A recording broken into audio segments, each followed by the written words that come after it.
देखो प्यारे बच्चों, आज हम लोग बहुत ही इंपॉर्टेंट क्वेश्चन पे चर्चा करने जा रहे हैं। क्यों ये इंपॉर्टेंट है? क्योंकि ये प्रश्न तो बहुत बार परीक्षा में आता ही है, पर इससे मिलते जुलते और भी कई प्रश्न हैं। देखिए ये प्रश्न क्या लिखा है, सिद्ध करें कि रूट 2 या कुछ लोग इसको करनी 2 भी कहते हैं, कुछ लोग इसको अंडर रूट 2 भी कहते हैं, एक अपरिमेय संख्या है, हमको इसको साबित करना है। इससे मिलते जुलते और भी कई प्रश्न आते हैं, जैसे रूट 3 एक अपरिमेय संख्या है, रूट 5 एक अपरिमेय संख्या है, 2 प्लस रूट 3 एक अपरिमेय संख्या। आपको प्रश्नावली में और एग्जाम्पल में इससे संबंधित और प्रश्न भी मिलने वाले हैं। जब एक प्रश्न आपको ये समझ में आ जाएगा ना, तो इसी से संबंधित वो सारे प्रश्न भी आपको अपने आप बन जाएंगे। ठीक है, तो हम इस प्रश्न पे आज बहुत महत्वपूर्ण चर्चा करने वाले हैं। सबसे पहले ध्यान रखना इस बात की है कि जो अपरिमेय संख्या है उससे पहले जन्म हुआ परिमेय संख्या। तो पहले आपको ये पता होना चाहिए कि परिमेय संख्या क्या है। परिमेय संख्या के बारे में हम लोगों ने कक्षा 9वीं में जरूर पढ़ा है, पर हम लोग के मनुष्य की ये प्रवृत्ति है कि हम जब बीच की परीक्षा के बाद की जो बीच की छुट्टियां होती हैं उसमें हम पीछे वाली सारी चीजें विसर जाया करता है, इसे बोलते हैं ना, विसर जाता है। तो हम इसलिए उसको दोबारा पीछे वाली चीजों को याद दिला देते हैं। परिमेय संख्या वह संख्या होती है जिसे हम अंश बटे हर के रूप में व्यक्त कर सकते हैं। कुछ लोग कहते हैं p बटे q के रूप में व्यक्त कर सकते हैं, जिसका p मतलब अंश ऊपर वाला और q मतलब हर नीचे वाला। और केवल अंश बटे हर के रूप में ही नहीं व्यक्त कर सकते, और उसमें तो दो खासियत और होनी चाहिए, जिसका अंश और हर मतलब p और q दोनों क्या हो, पूर्णांक हो, पूरे पूरे अंक हो। पहला खासियत। दूसरी खासियत कि उसका हर मतलब नीचे वाला q वो कभी भी शून्य ठीक, ऐसी संख्या जिसे हम अंश बटे हर या p बटे q के रूप में व्यक्त कर सकते हैं, जिसका अंश और हर अर्थात p और q दोनों क्या हो, पूर्णांक हो, और जिसका हर कभी भी शून्य ना हो। ऐसी संख्या परिमेय संख्या है। अब हमको परिमेय नहीं साबित करना है, हमको क्या साबित करना है, अपरिमेय। अब हम ये एक ऐसा प्रश्न है जिसे हम इसका उल्टा मान के चालू करते हैं। जैसे मान लीजिए ये सुमन वास्पे है, अगर हमको साबित करना है कि ये बहुत अच्छी लड़की है, तो ऐसा अमूमन तो होता नहीं है कि अगर इसको अच्छा साबित करना है तो पहले हम बोले नहीं गंदी लड़की है। लेकिन यहां ऐसा करना है, अगर इसको हम गंदी लड़की मान के चलते हैं और इसके जो कुछ गुण हैं, जब इसके गुण सामने आएंगे तो बाद में पता चलेगा कि नहीं, इसके जो गुण हैं वो हमने जो माना है कि गंदी लड़की है उससे मिलान नहीं खाते, मैच नहीं खाते। यानी हम जो सोच रहे हैं कि ये गंदी लड़की है और इसका जो गुण है वो दोनों मेल नहीं खाता, तो फिर बाद में हमको अपनी गलती का एहसास हो जाएगा, अरे यार हम गलत सोच रहे थे कि ये गंदी लड़की है, ये तो बहुत अच्छी है। तो बहुत खुश ना हो जाना, नहीं तुम अच्छी लड़की। ठीक है, तो ऐसा ही हम इस क्वेश्चन के साथ करने वाले हैं। पहले हम इसको क्या मानेंगे कि रूट 2 एक परिमेय संख्या है, ऐसा हम सोचेंगे, ऐसा हम मानेंगे। फिर बाद में हमको पता चलेगा कि रूट 2 में कुछ ऐसे गुण हैं जो ये साबित करेंगे कि जो हमने माना है वो गलत है। तो जब हमको अपनी गलती का एहसास हो जाएगा आखिरी में, तो फिर हम क्या कह देंगे कि हमने जो माना था, जो हमारी परिकल्पना थी वो गलत है। तो सही क्या होगा कि रूट 2 एक अपरिमेय संख्या साबित हो जाएगी। ठीक है, तो हम शुरू में क्या मान लेंगे, माना, तुम लोग इसमें यहां ना लिखवा देना हमसे कि सुमन वास्तव में गंदी लड़की है, सुमन वास्तव में अच्छी लड़की है। माना रूट 2 एक परिमेय संख्या है।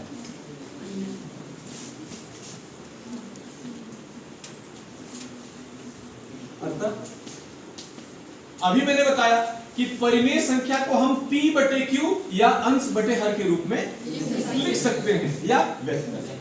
तो जब ये परिमेय संख्या है तो हम इसे भी p बटे q के रूप में लिख सकते हैं। रूट 2 भी किसके रूप में लिखा जाएगा, p बटे q। अच्छा, कोई भी संख्या यहां लिखी हो उसका गुणनखंड किया जा सकता है। जैसे हम लोग पिछले दिनों ऐसे डंडी खींचकर गुणनखंड करते थे ना, जैसे 4 का गुणनखंड हम कैसे करते थे, 2 दूनी 3 4 2 1 कम 2। अगर यहाँ 4 लिखा होता तो हम क्या लिख सकते थे उसको, और अगर यहाँ 6 लिखा होता तो हम क्या लिख सकते थे, लिख सकते थे। अब आप देखिए 4 का जो गुणनखंड प्राप्त हुआ 2 गुणे 2 और 6 का जो गुणनखंड प्राप्त हुआ 2 गुणे 3, इन दोनों में ऊपर वाला गुणनखंड और नीचे वाले गुणनखंड में कुछ कॉमन है क्या? क्या कॉमन? हम कॉमन को हिंदी में क्या कहते हैं? बहुत इंटेलिजेंट बच्चे हो, तुम लोग को सब कुछ पता है। तो ऊपर और नीचे दोनों में उभयनिष्ठ मतलब कि कॉमन क्या है? तो क्या हम लोग ऐसा करते थे क्या 9th में इसको और इसको काट देते थे? ऐसे करते थे। काट देना मतलब क्या होता है पता है? भाग कर देना। तो हम उसी संख्या से भाग कर सकते हैं जो दोनों में कॉमन हो, जिसका दोनों में उभयनिष्ठ हो। तो अच्छा, जब हम इस 2 और 2 को काट दिए यानी भाग कर दिए, यानी कि ऐसा बोल सकते हैं हम दूसरे शब्दों में कि हमने अंश में भी 2 से भाग कर दिया और हर में भी 2 से, और 2 था कौन? जो दोनों में कॉमन था। यानी ऐसा गुणनखंड जो दोनों में कॉमन हो, उभयनिष्ठ हो, उससे हम अंश और हर में भाग दे सकते हैं। और उसका फायदा क्या होगा? जब हम इसको काट दिए तो अब बचा क्या? 2 और 3। देखिए तो पहले 4/6 था, उभयनिष्ठ गुणनखंड से हमने ऊपर और नीचे वाले को काट दिया, भाग दे दिया, तो जो संख्या थी वो बदली बदली सी नजर आ रही है क्या? yes, यानी उभयनिष्ठ गुणनखंड से भाग दे देने के बाद जो संख्या होती है वो परिवर्तित हो जाती है, और परिवर्तित होने के बाद इसमें एक खास गुण उत्पन्न हो जाता है। वो खास गुण क्या है? अब इसमें कोई भी कॉमन गुणनखंड, उभयनिष्ठ गुणनखंड नहीं, एक के अलावा। एक तो सबके साथ रहता है भाई, आप इसके साथ भी गुणे 1 लिख सकते हो, इसके साथ भी 1 लिख सकते हो। तो 1 देखिए दोनों में है, एक के अलावा कुछ कॉमन है? क्यों नहीं था? क्योंकि जो कॉमन था उसको हम निपटा डाले, भाग देके काट डाले। ठीक है, तो ऐसा ही हमको यहां भी करना है। ये तो मैंने आपको उदाहरण के लिए 4 और 6 लिख दिया ताकि आपको समझ में आ जाए कि उभयनिष्ठ गुणनखंड से भाग देने पर अंश और हर में संख्या परिवर्तित हो जाती है, और जो नई संख्या प्राप्त होती है उसमें कोई भी उभयनिष्ठ गुणनखंड 1 के अलावा नहीं। ठीक है, तो मैं अभी इसको मिटाता हूं। मैं आपको केवल समझाने के लिए ये बात बताया था। अब हम लोग क्या माने? √2 p/q माने हैं। अब अगर p के गुणनखंड में और q के गुणनखंड में कुछ उभयनिष्ठ होगा, कॉमन होगा, तो उसको हम क्या करेंगे? निपटा देंगे, अंश और हर में भाग देकर काट देंगे, और काट देने से ये p/q बदल जाएगी, दूसरे तरीके की हो जाएगी। तो क्या करेंगे हम? यदि p व q में कोई उभयनिष्ठ, हम लोग बोलचाल की भाषा में ज्यादातर हम कॉमन बोलते हैं, तो आपको पता होना चाहिए कॉमन का हिंदी उभयनिष्ठ गुणनखंड है, तो उस उभयनिष्ठ गुणनखंड से अंश और हर में भाग भी दिया जाए। भाग देने के बाद ये बदल जाएगा, जैसे भी बदल गया था 4/6। तो उभयनिष्ठ गुणनखंड से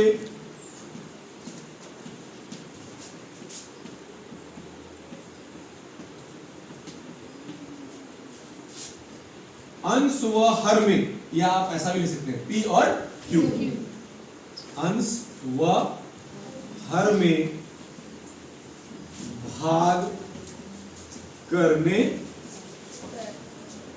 ठीक, अंश में भी भाग कर दिए और हर में भी भाग कर दिए। जैसे हम लोग वहां काट दिए थे 2 से, तो काटने के बाद नया बन गया था परिमेय संख्या, तो ये भी नई बन जाएगी। अब क्या हो जाएगा? √2 अब p/q नहीं रह जाएगा।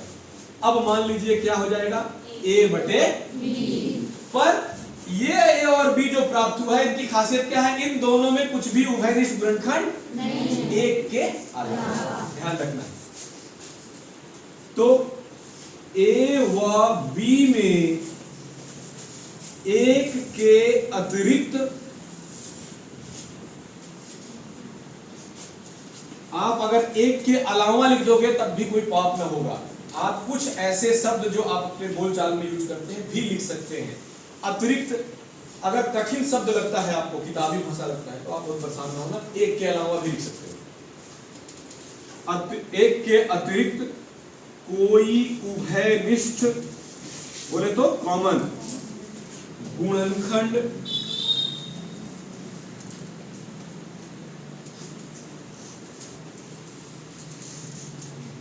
नहीं होगा। किसमें? ए और बी। एक के अलावा कोई उभयनिष्ठ गुणनखंड नहीं होगा, इसका मतलब दूसरे शब्दों में समझिए, ये दोनों संख्या में एक के अलावा कोई दूसरी संख्या ऐसी नहीं होगी जिससे ये दोनों कट जाएं। उभयनिष्ठ गुणनखंड का मतलब समझिएगा, एक के अलावा और कोई संख्या नहीं होगी जिससे ए भी कट जाए और बी। एक बस ऐसी संख्या होगी जिससे ये दोनों कटेंगे। ऐसी संख्याओं को सह अभाज्य संख्याएं भी कहते हैं। अर्थात ए और बी कैसी संख्याएं हैं? सह अभाज्य संख्याएं। ऐसी संख्याएं हैं जो संख्याएं एक के अलावा कोई और दूसरी संख्या से ये दोनों नहीं कटेंगे। ठीक है, अब अपनी सोच के हिसाब से हम लोग आगे बढ़ते जाते हैं। ये बटे वाला है, इधर आएगा क्या हो जाएगा? गुणे में। बटे मतलब होता है भाग, भाग वाला इधर आकर क्या हो जाता है? तो b का रूट 2 से गुणा हो जाएगा तो क्या हो जाएगा? Root 2b। और a अपनी, अब घात में 2 लगाने को हम कहते हैं वर्ग करना। 8वीं कक्षा सिखाना चालू कर दिया गया, तो हम इसके दोनों पक्षों में क्या कर दें? वर्ग। रूट 2b में भी वर्ग कर दें और a में भी क्या कर दें? वर्ग, यानी घात 2 लगाएं। अब वर्ग का मतलब होता है उसी में उसी का गुणा। तो रूट 2 में रूट 2 का गुणा। आपको पता है रूट 2 में रूट 2 का गुणा करते हैं तो रूट के अंदर 2 गुणे 2 हो जाता है और जोड़ा बनकर बाहर निकल जाता है, यानी क्या आ जाता है? 2। तो रूट 2 का स्क्वायर कर दिया, यानी रूट 2 में रूट 2 गुणा कर दिया, क्या आ गया? 2। और ये b का स्क्वायर कर दिए तो b स्क्वायर, और a का स्क्वायर कर दिए तो a स्क्वायर। ठीक है, यहां तक सब सही चल रहा है?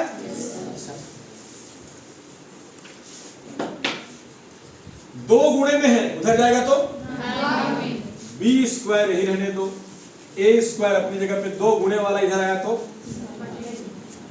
इसको देखकर क्या लग रहा है? इसको देखकर ऐसा महसूस हो रहा है कि a स्क्वायर में 2 का भाग देने पर क्या प्राप्त हुआ है? b स्क्वायर बराबर लगा, यानी a स्क्वायर में 2 का भाग देने पर b स्क्वायर आया। इसका मतलब a स्क्वायर में 2 से भाग चला जाएगा, या दूसरे शब्दों में बोले तो a स्क्वायर 2 से कट जाएगा। भाई a स्क्वायर 2 से कट गया तभी तो b स्क्वायर आया बराबर में, यानी a स्क्वायर 2 से कट जाएगा। अब किताब की भाषा में क्या बोलेंगे? a स्क्वायर 2 से विभाजित होता है, ये साबित करता है। ये तो लिखा होगा, क्या लिखोगे आप? अतः a स्क्वायर 2 से विभाजित है।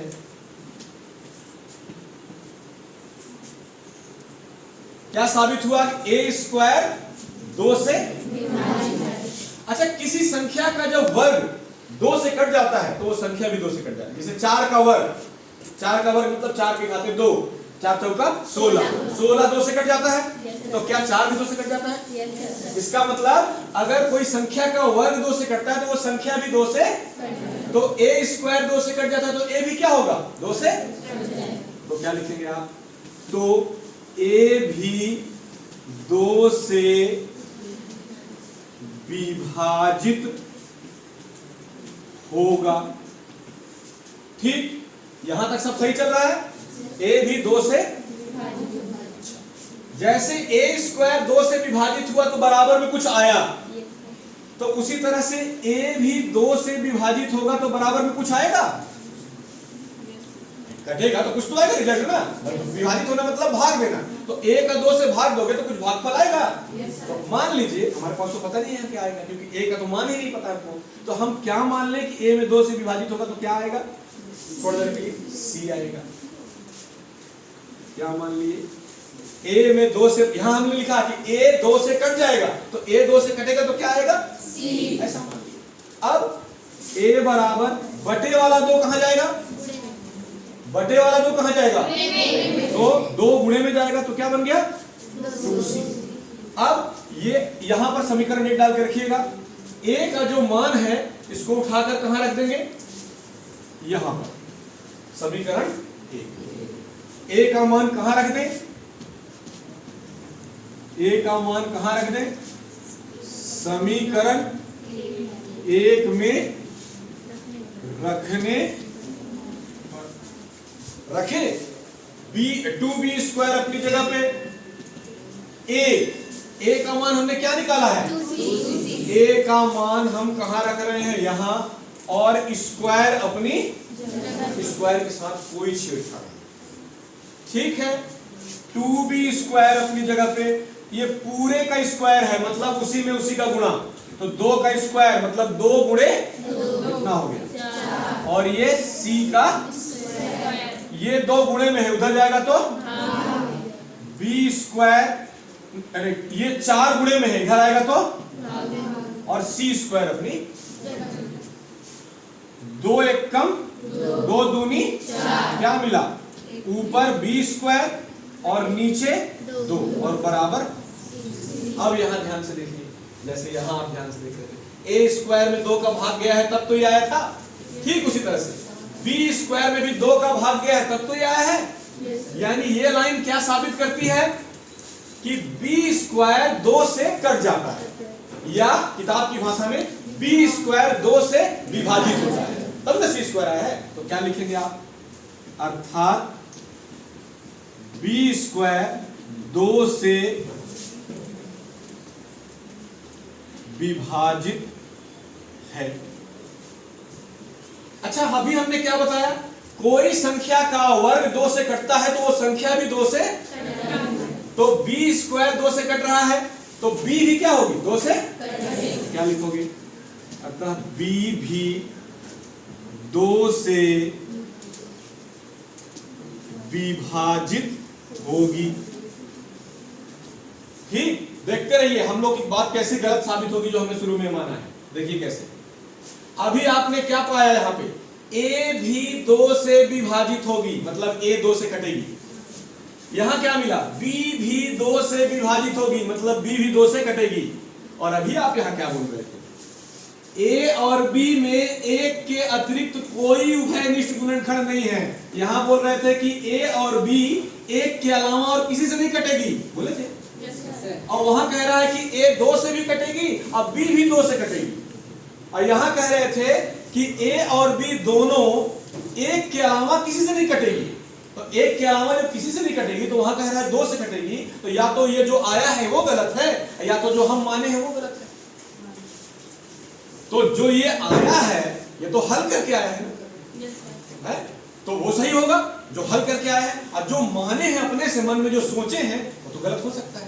तो इसका मतलब जो हमने यहां प्राप्त किया कि a और b दोनों देख रहे हैं 2 से कट रही है, देखिए a भी 2 से कट रही है और b भी 2 से। आप क्या लिखेंगे, अर्थात a व b दोनों में एक के अतिरिक्त एक उभयनिष्ठ गुणनखंड